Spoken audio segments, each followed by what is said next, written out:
Hey, it's Footy Coach here, and welcome to one of my first live streams. I'm just going to go over yesterday's game and ask if Arsenal were actually lucky that they managed to escape with a draw, and whether Manchester United should have won the game.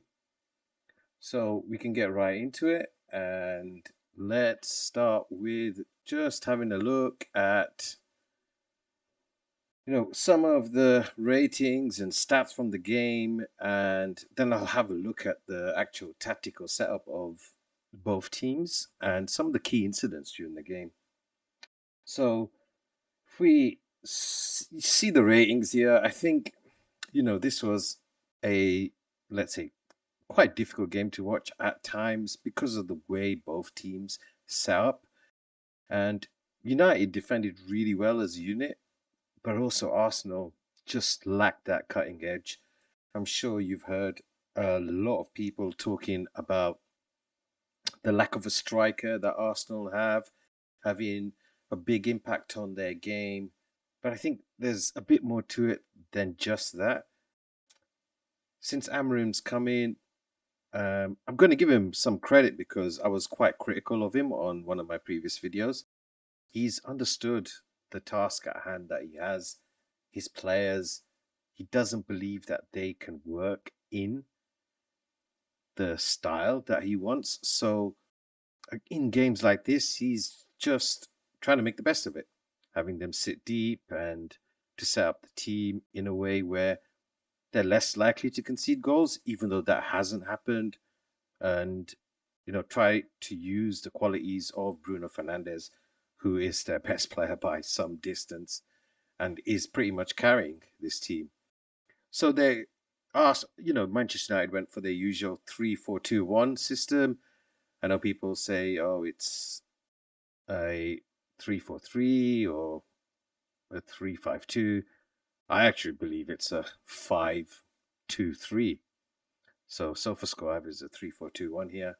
And Arsenal with their usual 4-3-3, but with Mikel Merino playing up top because of their lack of forward options. Martinelli had just returned and he did come on during the game. So, you can see they've got a few players out missing, not as many as United, but, Bukayo Saka is probably their most important player when it comes to the attacking side of the pitch. And Gabriel Jesus offers a different option for Arteta. Even though he was signed as a striker, they've never actually, well, I wouldn't say never, but they've not used him there often. And if you look at the match overview on the left hand side here, the expected goals is pretty much similar, which means that the number of big chances that both teams had was similar. Now, both goalkeepers also made 5 saves. So, you know, we had Liverpool going to Paris Saint-Germain um, on Wednesday, and Alisson made 9 saves. So I don't think Manchester United gave up as much of the game as Liverpool did, for example, against PSG. In fact, Manchester United had plenty of good attacks, and I think they should have won the game at the end of it. I'd say Arsenal's attacking wasn't so. Um, they didn't pierce United's defense often enough. Even the goal by Declan Rice was a great shot. And, I would say, I'm sure on expected goals, it was probably low XG as well. Now, you can see United's shape here, like I brought this up. And if you just see there's five in a line at the back, this is early on in the game, 7th minute, and Gozexi at the top, Bruno and Casemiro in midfield, Garnacho on the right hand side, and Ericsson, who I was surprised started on the left of that three-man attack. And Arsenal, they've got the ball. The two centre backs are here. You can't see them; they're just off the screen. Let me just minimize it. Um, actually, you can see, I think that's Gabriel there. Yep, and Saliba's just passed the ball to him. And as Arsenal probably felt they needed to win this game. They did set up very attacking. They've got four men here pushed into United's backline. You can see Odegaard's pushed up, and then Rice and Partey are here with the two fullbacks. So it's sort of a 2-4-4. And Rice and Partey's job, of course, is to facilitate the play, get the ball, be metronomes for this Arsenal team. Now, moving on, they did end up creating a chance in the first 10 minutes, and it was Mikel Merino. Now, here, the commentators made a big deal of it, saying, he should have got it on target, which he maybe should have. And it was a big opportunity. But you look at this picture and you can see how well United actually had this shot covered off. His shot went through the legs of, I think it's Casemiro there, maybe, yeah, hard to tell, but it went through the legs of Casemiro and went just wide of the post. So no, it wasn't an easy opportunity for Marino. If the ball had been on target, it probably would have hit Casemiro. So I think it wasn't that big of a chance as they made out, but it was the big first opportunity within the game. Now, United did really well, and there was this moment here which I think epitomizes sort of, I would say, Garnacho's career so far. I'm going to say something similar about Martinelli later on, but I believe this is Garnacho's fourth season, and he's still a young player, so people would say, he's going to improve. He'll do better on the ball. He's going through a run of not scoring at the moment, and it's obviously having a big impact on him. But here he makes the wrong decision. He tries to score from this angle, and you can see there's runners coming in. Now, whether or not he would have been able to find them in any other way, it's I think something that happens a lot with him. His decision making is poor, and I see this from Gabriel Martinelli as well. And for me, I think you should give young players time. But if you're in your fourth season, Martinelli is even further along. Then at that time, you need to be having end product in your game, because a footballer's, let's say, experience is based on how many games they have in their legs, not what age they are. That's why you get things such as late bloomers like Jamie Vardy, Didier Drogba.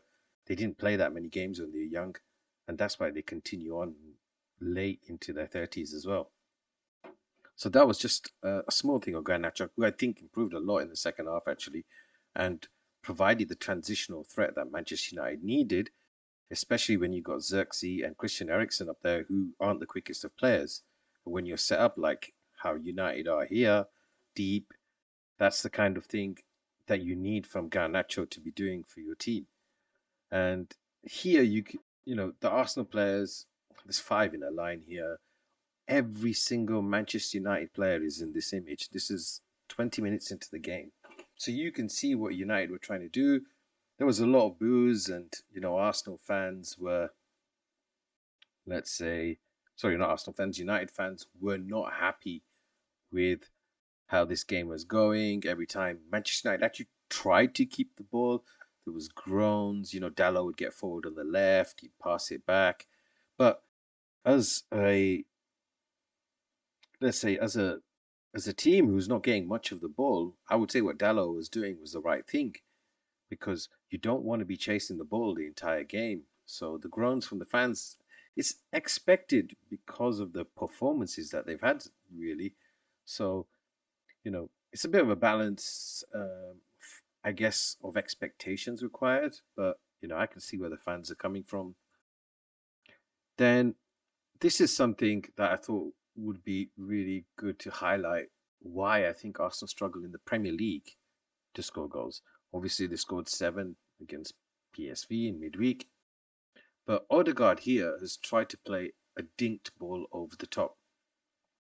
Now, they tried this 3 or 4 times in the first half, and I think only once did it actually succeed. It's such a low percentage pass, and it requires perfection, not from just the passer, but from the person making the run. And what Arsenal actually lack is those people making those runs. I wonder if I can edit this image and just show you what I mean.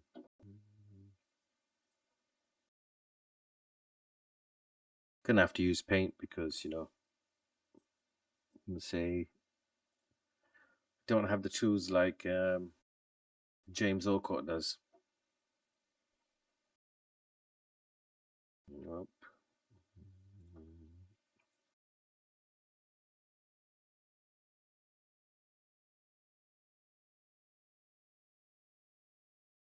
Right, so we're up here on the screen, and what Arsenal actually lack is these players who make these runs. Oops, let's go back. That's not what I wanted. Ah, that's shit as well. The players who make runs like this, right? So that would do is um, that would force these United players to also move back, right? That creates a space. That creates a space in this area here, and but what Arsenal do is when one of these players makes those runs, they try to play the pass to him instead of letting them take the defenders away and push them back, which would then create the space in this area for, let's say, Odegaard to play the ball into Marino, who should be there, but Marino's over here, or another player who's trying to get into that area. And a good example of this is actually Declan Rice's goal, because even though it's a player running with the ball, Timber, he runs down the right and he pushes the entire back line of United backwards. And then there's that space which Rice finds on the edge of the area and he takes a shot and scores. So I don't think Arsenal's forwards are doing these runs enough to push that defense back to create the space here. And you can see Casemiro's over here because he's trying to take care of Odegaard. That creates opportunity for someone else to get into that area. And Arsenal haven't done that enough. And that's where Saka, I think missing Saka comes in, because if Saka's the one who's going to play the pass, then Odegaard's the one getting into that space. And Havertz is normally pushing the line further back. Um, and vice versa, of course. Saka will go into that space and Odegaard's the one on the ball. So it's just a thing that Arsenal are lacking at the moment. And it's pity, of course, because it's led to a title race, which has become a walk in the park for Liverpool. Now we can move on to this guy, Banana. His role in the game, he made 5 saves, but his distribution was awful. And I'd really love to know what Manchester United fans really think about Onana. Paid a lot of money for him. He replaced David De Gea, who's a legendary goalkeeper in United terms anyway. So what do you guys think of him? I think in the first half, he gave the ball away a couple of times, kicked the ball out of play, and he was signed for his kicking ability, and I'm not too sure about this guy. I don't want to be too harsh on him. Um, he's obviously a good goalkeeper. Otherwise, he wouldn't have played for Inter, Ajax, and now Manchester United. But I'm not sure whether Amarim will keep him, which is kind of weird. And also in the first half, we had this when United actually tried to press. They did it so poorly. And they were lucky because that led to this, with Calafiori running forward with the ball and all of these Manchester United players out of the game. And this is why Amarim doesn't want them to press high, because of this. Once a team cuts past the Manchester United forwards and gets past a couple of midfielders, Casemiro, Bruno Fernandes, or whoever's playing in there normally are not the quickest of players. Not even someone like Kobe Mine is quick. They would get killed on transitions. And this is why Amarim is set up deep. So they were lucky here because Calafiori played a really awful cross pass, whatever it was at the end of this, and it just highlights why they do sit deep and want to invite pressure on because they have men behind the ball. When they don't have men behind the ball, they're pretty much in trouble. Bruno's goal, a lot of talk on this one, especially from Arsenal fans about Raya's positioning. Now, this is the moment where the ball is going in. You can see it hits the net around here. So it wasn't in the corner. It was a great free kick. And there was something about the wall being a bit too further back. One thing I will highlight about this, though, is if you go back to his positioning here, these Manchester United players are so close to the wall and they shouldn't be there. Now, I think here, David Raya is in the right place. But does he see the ball? I don't think he does until it's over the wall. These two players here, they're not a meter away from the wall as they should be, or a yard, right? They're interacting with the wall. Maybe this goal should have been disallowed. I mean, but David Raya, I think his positioning is right here. Maybe he just sees the ball too late and he does a small step over before he dives rather than, if he'd seen the ball from the moment it left Fernandez's foot, he probably would have taken a couple of steps before he moved across and might have even caught the ball because it didn't even go in the corner. So there's a couple of things here that were kind of, I'd say, lucky for United on this free kick. The wall was 11 yards back, not 10, and that made a difference apparently. And the two players on the edge of the wall definitely interfering and not far away. But great free kick and just shows the influence of Bruno on this team. If he doesn't perform well, then I don't know how they would pick up points. At the moment, he's the man. At half time, there was a change. Len Yoro, who's just had an injury hit season, was replaced by this guy, Aiden Heaven, who signed from Arsenal in January. He had a really good game, this kid did. And that's a promising sign. But as always with United, they always have these young players who come in and they get overhyped. So hopefully they kind of, let him just play his game and don't start calling him the best midfielder on the planet, the best attacker on the planet. As Rashford, Mainu, Garnacho, in the past, Januzaj and shit, countless academy players and young players that United have brought through have been hyped up. They've had pressure on them and they've never reached the heights that they've been hyped up to. I think the second half was pretty much this long balls from United trying to break out. Xerxes, he's never winning anything against these two. It's Gabriel this time, with Saliba another time. Saliba won every single aerial drill that he competed in this game. So, they tried their best at trying to get out, and Arsenal, half time, Arteta told them what he wants from them, put the pressure on straight from the start. But then when United did get clear, this is what I mean about Garnacho improving in the second half. This was actually a lovely pass right into the space where Ericsson is running here.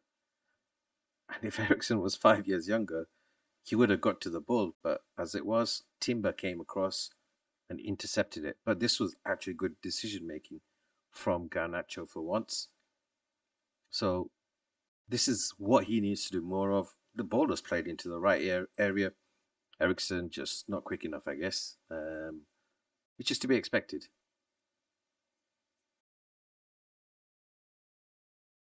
And here's the story of the second half. And this is why I won't dwell too much on the second half.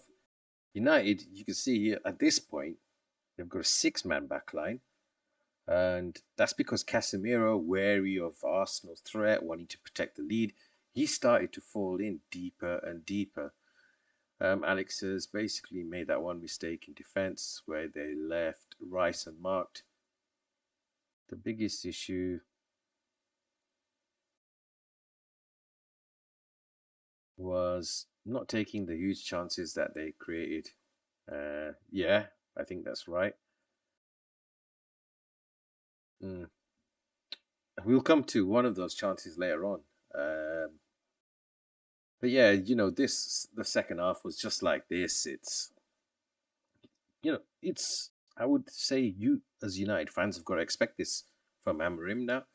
If you take the lead, and that's not happened too many times, I don't believe. But when you take the lead, it's batten down the hatches, invite the pressure on, and try to get a clean sheet, which also hasn't happened often.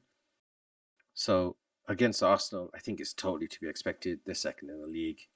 United 14th or 15th, I don't even know anymore. And here's the Rice goal. So what I said earlier about pushing the back line back, that's what Julian Timber did. Then he did a nice little cutback, laid it off, and just want to comment on the quality of this strike by Rice. It was beautiful, like off the post. You love seeing a goal like that, unless you're a United fan. And Declan Rice, I think he's been Arsenal's best player this season. I think Gabriel's been very good, but Rice is he's an awesome midfielder, and the price they paid 100 million. A lot of people said it was too much, but even last season he was performing at a high level. Uh, I think having Party back in the team maybe has helped him a little bit, but sometimes I feel, this is a guy who's like a number eight, or sometimes he was a number six last year for Arsenal, and he's contributed a lot of goals and assists in that time. So credit to him, moving to a big club like Arsenal and still performing as well as he was at West Ham. Good goal. Then we had Martinelli. So same with Garnacho. Martinelli has a lot of seasons and games under his belt. Here, he took the shot on. And Onana made a save. It was a near post, but it was such a low percentage like shot. He wasn't. If he was going to score from there, he would have had to rifle it like Jorg Alberts or you know Laurent Robert style, like absolutely batter it into the goal. Here, it's you can see where Odegaard is, and I think this is one of the things that lets down uh, Martinelli. This is why he doesn't have as many goals and assists as he should have at this point in his career. He's played. I think he's only got one season where he's at double figures for goals. Now, if you're being, Jurgen Klopp was always praising Martinelli because he's really good. He takes on players. It's just that final decision making. He took this on and he took a shot. Like look at it. Uh, and yeah, I think this is something that doesn't help Arsenal. Here, that was a great opportunity to play the ball across. Look at Odegaard here. He's onside. Just hit it hard and low across the box. Now, if Odegaard misses the ball, then cool, right? Um, but at least create a chance instead of taking on a shot where you know, he's closer to the touchline than he is to the penalty area. And this is something I don't know if Martinelli is ever going to improve this part of his game. And that's why I have the same reservations about Garnacho on the United side. Garnacho is younger, has less games in his legs, so maybe he can improve, especially under a coach like Amarim. For Martinelli, for me, I think Arsenal need better, and I think that's why Trossard is someone that Arteta likes to use a lot because I think Trossard's decision making is much better, and he's much more experienced player. And Arsenal nearly gave it away as well. Like this tackle by Rice when Hoyland is through on goal. Great tackle. They could have lost. They could have lost the game here I don't think they would have come back from this if Hoyland had scored. Now, I have some issues with Hoyland himself as a £64 million striker. He's not pulled up any trees at United. There's been, some defense of him by United fans saying we don't create the chances for him. But this first touch is just horrible because he's a left-footed player as well. And you see the first touch takes it towards his right foot. And that's what gives the opportunity for Rice to win the ball. Now, if his first touch was over here, this side, onto his left foot, which is his stronger foot, Rice wouldn't have got there, or he would have committed a foul, given away a penalty. And these are just some of the small things that I think means that I think Hoyland's probably going to be a bust. Unfortunately for United, feels that way. He's he's having a hard time at the club, just as many other players are. That's unfortunate for him. But of course, that wasn't just the only moment. Later on,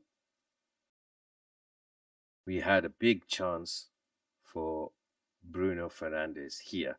Now, I think looking at it from this still image, anyone seeing this would think Bruno in his form would have buried this. Unfortunately, his shot was weak and he sort of just hit David Raya. So, two opportunities really for United in the last 10 minutes to seal the game, to get the 3 points.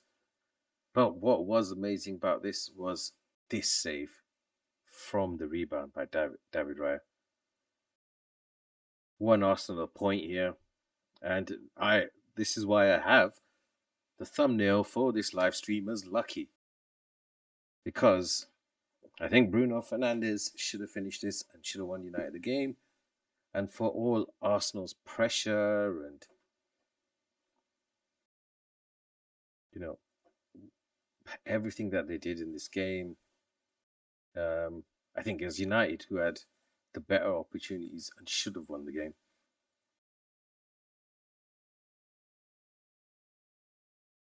Um, there was, let's have a look.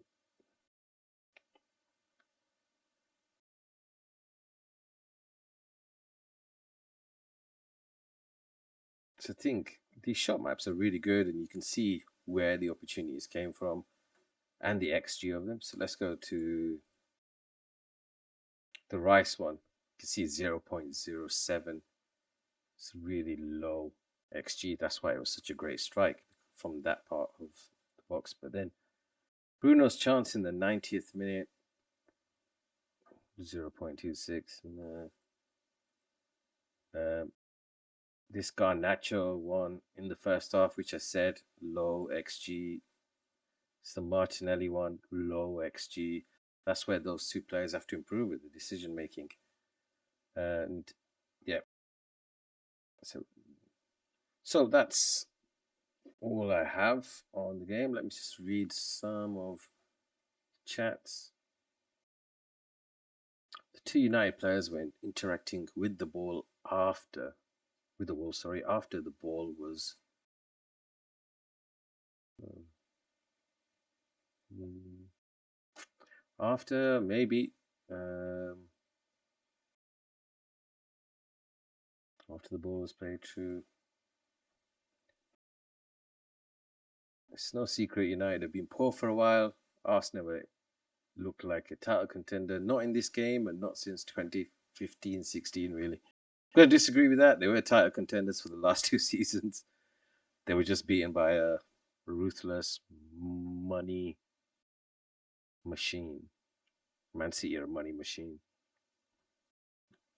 Not that Arsenal haven't spent a lot of money themselves under Arteta. And yeah, just look here. Liverpool are just walking the league. And Arsenal when they play poor, they don't win the games. Liverpool when they play poor, they still take a point or they win. Like Liverpool's draws recently have been away to Forest and who else was it? I think it was, oh yeah, Everton away, the Merseyside derby, and Aston Villa away, which are all tough teams. While Arsenal, they lost, was it at West Ham? Yep, at home to West Ham. And then these two draws, okay, away to Forest is a difficult game. And away to United because of the rivalry between the clubs. Yeah, it's a difficult game. So I think this season, the I saw a nice stat on X that before their injuries, Arsenal were 9 points behind. Um, anyway, so they weren't putting teams away in the earlier part of the season. So I guess you could um, talk about Arsenal's squad building and how they've ended up with Kai Havertz as their number 9, considering the amount of money they spent on, you know, building this squad. Whether Arteta really needed that many centre backs, um, which he might have done because Tomiyasu has been injured and is always injured. So did they need Raheem Sterling? Was Raheem Sterling a player that they needed? He's hardly been used. There's a lot of questions that could be asked about the Arsenal team. Like Roy Keane was saying, Arsenal should be more worried about Forest and Chelsea than Liverpool at this point. Yeah, I mean, Fulham with 42 points are 13 behind Arsenal. There's a bigger gap between Liverpool and Arsenal than there is between Arsenal and Fulham.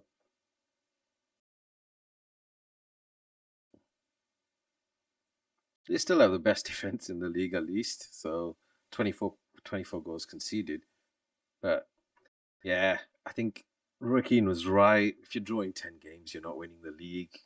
And it, they've got to get to like, what, 90 points? You've got to be a 90-point team to win the league nowadays, which is kind of tough, I guess. But that's like the standard that's been set in the last few years by Man City. So even in the year that they're off, it looks like Liverpool are going to hit 90 points. So yeah. Thanks for those comments in chat. And, you know, we've had 3 people watching the stream, which is not bad for a first time stream. There's a lot of people streaming live on YouTube. So maybe I'll try this more. Normally, I just like to make the videos and the second place champions. Yeah. Got a webcam now, so maybe I'll try actually, being one of these streamers. Even though I do enjoy making videos, I will try to vary the content I do on this channel. Um, Alex, thank you for all of your chat messages and for being on the stream for the entire time. And hope you all have a great day. I will be back to talk about the Champions League. Liverpool play PSG tomorrow. And Arsenal versus PSV is probably a foregone conclusion. Unless PSV are going to come to the Emirates and score 7. We've also got Aston Villa against Club Brugge, which I think Aston Villa have also gone through. So they're the games I'll be talking about. And yeah, thanks. Hopefully I grow as well. Well, from what I've learned is that the referee videos are the ones that everyone likes. That does remind me though, there was an incident on on in the Liverpool Southampton game where I think I've seen it where VAR fucked up. Of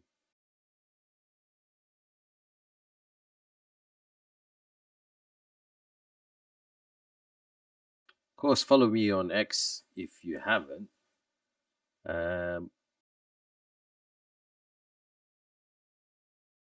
So this is the incident here. So they looked at the goal for a foul, but they didn't look at the goal for an offside. And I think I saw an image showing that it was offside. And what's kind of weird is Mike Dean was actually saying on Sky Sports at this moment that this is offside. Because if apparently, because I mean, in the grand scheme of things, it didn't matter because Liverpool won the game anyway. But it kind of just shows the quality of refereeing in England that they didn't even bother checking because Fernandez plays the ball forward and Smallbone's foot is in front of his, and Allison is the goalkeeper. There's no other defender between him and the goal, so any position that Smallbone is in where he's ahead of Fernandez, it's offside. If he was behind, then um, wouldn't matter. Like, all of these views are weird. It's oh, there we go. Someone just drawing lines using RefTech. There you go. It's offside. Yeah, PGML sucks. I agree. I think they suck for everyone, to be honest. However, the referee in this game was really good, though. Like the referee in this game was really good. You know, he's not going to be able to see if this is offside. That's what the technology is for, and um, they didn't even check it. So I'm sure Howard Webb will come out with something, as he always does, to defend his boys. But the ref that ref this game was from the championship, so he's been refing championship games. I thought he was really good. Made a lot of good decisions. Same with the linesman. Like they caught nearly, I'm going to say nearly every offside because they didn't catch this, but there's no way they could have seen this. But it didn't make that much of a difference. You know, these guys have got to get consistent at their job. They've got this technology helping them. So like just get it right, right? Shouldn't take too long. After all, they spend enough time deciding whether it was a foul or not. If Fernandez gets the ball, it's not a foul. It's offside. If he doesn't get the ball, then it's a foul. I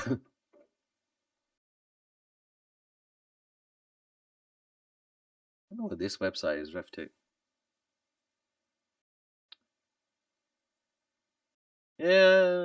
Was also sort of a penalty. No, because what happened here was basically Alisson Zori touched the ball before Fernandez has touched the ball. So it's like Fernandez is challenging him from behind.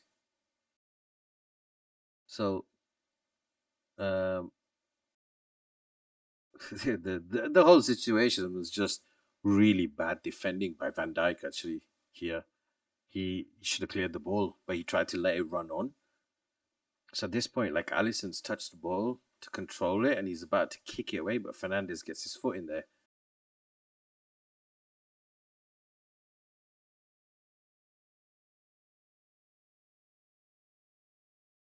Yeah, yeah, he stepped on him to get the ball, I believe.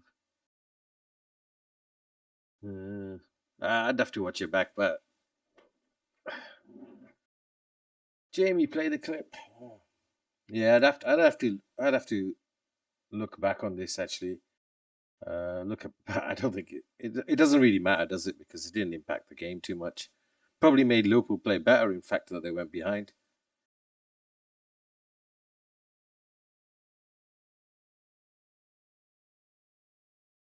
What would you think is a better time to do a live stream?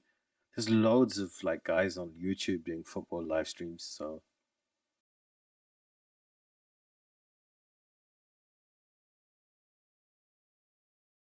I mean, I could also do it on Twitch or Kick or something because, but I don't think the audience is there. You know, football. YouTube's a place for football, and there's a lot of good channels on football.